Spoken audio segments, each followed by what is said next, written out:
जय शिवराय. सगळ्यांना मी संचालक मंडळाच्या वतीने या ठिकाणी सगळे पत्रकार आपण आलात, तुम्हाला सगळ्यांना मी धन्यवाद देतो.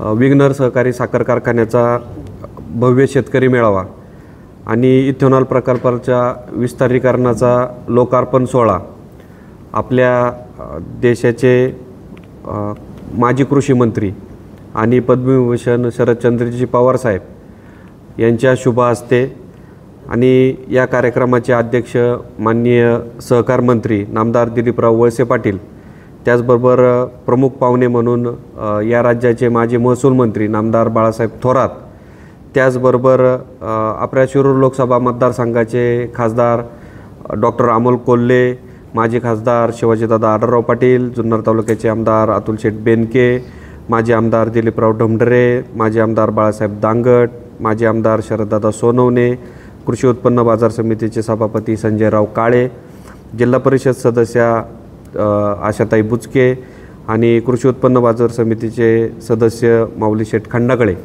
या सगळ्यांच्या उपस्थितीत या 13 तारखेला सकाळी 10 वाजता संपन्न होणार आहे.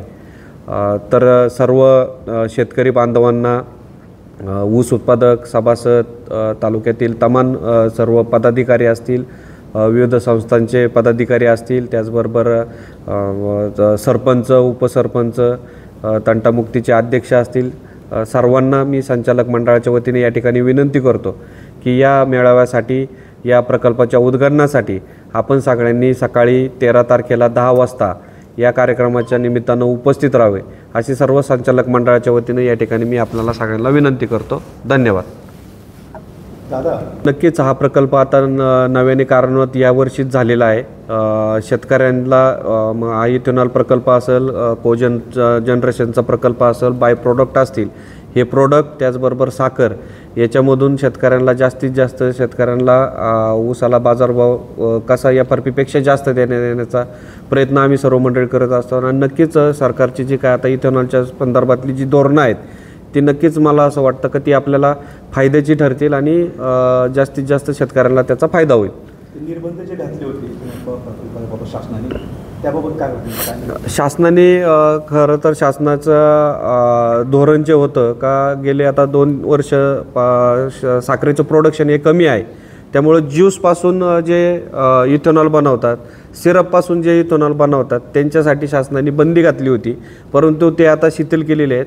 CAV जे इथेनॉल बनवतात, BAV जे इथेनॉल बनवतात त्याच्यासाठी शासनाने काही कुठले निर्बंध घातले नाही, पण प्रोडक्शन जे काय होतं त्याची प्रोडक्शन आता शासनाने त्या ठिकाणी कमी केलेलं आहे, जेणेकरून साखरेचं उत्पादन जास्तीत जास्त होण्यास मदत होईल. दादा, 12 तारखेला तुमचा वाढदिवस आहे. शरद पवार साहेब येत आहेत निर्धारित कार्यक्रमाला. या दरम्यान तुमची शरद पवार गटाकडून उमेदवारी घोषित होऊ शकते विधानसभेसाठी, चर्चेला उधाण आलेलं आहे, काय सांगाल? नाही, नक्कीच मला असं वाटतं का 12 तारखेचा वाढदिवस आहे, सगळ्यांनी मला भरभरून शुभेच्छा देता यायचे. खरं तर तरुणांमध्ये, माझ्या मित्रवर्गामध्ये मोठा आनंदाचं वातावरण आहे, ते लोक साजरे करतायत. पवारसाहेब येत आहेत, पण हा कुठला राजकीय व्यासपीठ नाही आहे. आणि मला असं वाटतं का जरी तालुक्यामध्ये जरी राजकीय चर्चाला जरी उधाण आलेलं असेल किंवा जरी चाललेला असेल, तर आमचा फोकस, आम्ही संचालक मंडळी इथं बसलेलो आहे, कारखान्याचा कार्यक्रम आहे, शेतकऱ्यांच्या हिताच्या दृष्टीने आम्ही कामकाज करतो आहे. आणि सध्या तरी मी कारखाना चालवणं, अडचणींवर, कारखान्यांसमोर ज्या अडचणी आहेत, ऊसाचं क्षेत्र असेल, प्रोडक्शन असेल, बाजारभावाच्या दृष्टीने काय वाटचाली असतील, ह्या ज्या काय आता आम्हाला अडचणी येतात कारखान्याला, त्याच्याकडं आमचा सध्या फोकस आहे.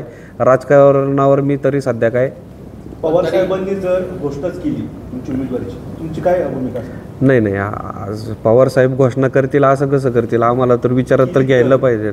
नाही, ते जर तरच्या वार्ता आहेत त्यावेळेला तुमची भूमिका काय असेल?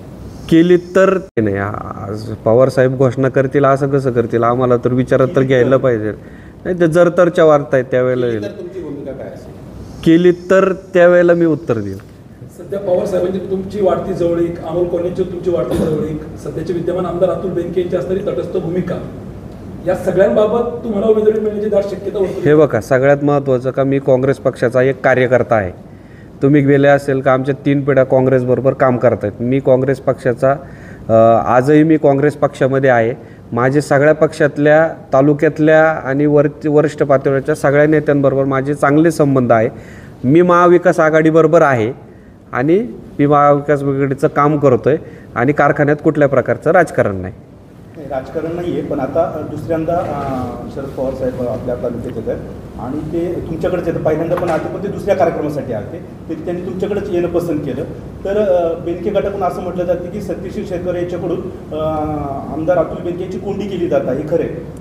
हे बघा, असा विषय नाही आहे. ज्या वेळेला पवार साहेबांना आम्ही आमंत्रित केलं, इथून मागच्या काळात सुद्धा पवार साहेब कारखान्यावर अनेक वेळेला आले. पवार साहेब अनेक वेळेला तुम्ही पाहिलं असेल का मग शिवरलीला आमच्याकडं घरी जेवणासाठी सुद्धा इथून मागच्या काळामध्ये आलेले. आता जरी राजकीय वातावरण बदललेलं असलं आणि त्याचा जर वेगळा कोण अर्थ जर काढत असेल तर तो माझा दोष नाही. विधानसभेची निवडणूक लढवण्याची तुमची इच्छा आहे? हे बघा, मी सध्या कारखान्याच्या दृष्टीने कामकाज करतोय. आज कारखान्याची परिस्थिती, कारखान्यांच्या जर महाराष्ट्रात तुम्ही बघितले असेल तर अनेक सहकारी साखर कारखाने बंद पडण्याच्या मार्गावर आहेत. अनेक कारखाने बंद पडलेले आहेत. ह्या सगळ्याच्या याच्यामध्ये आम्ही कारखाना संचालक मंडळ एक चांगल्या प्रकारचे निर्णय घेतो आहे. काटकसरीने कारखाना चालवतो आहे. चांगले तुम्ही जर बघितले असेल तर कारखाना आपला अतिशय चांगल्या पद्धतीने चालू आहे. तिथं आमचे सगळे कर्मचारी असतील, अधिकारी असतील, आम्ही सर्व असेल, रोज आम्ही कंटिन्यू आज कारखान्याच्या कामकाजामध्ये लक्ष देऊन कामकाज करतो आहे. अडचणी खूप मोठ्या आहेत, त्याच्यामुळं आम्ही सध्या कारखान्याकडे लक्ष आहे. राजकारणावर आम्ही चर्चा करत नाही. सत्यशील दादा एक युवा नेतृत्व आणि अजित पवारांना कार्यक्रमाला का बोलवलं जात नाही? नाही, असं नाही आहे. बघा, पवार साहेबांचं जर तुम्ही नेतृत्व बघितलं असेल तर मुख्यमंत्र्यांपेक्षा मोठं नेतृत्व आपण शेतकरी वर्ग मारणारा हा शेतकरी वर्ग मानतो.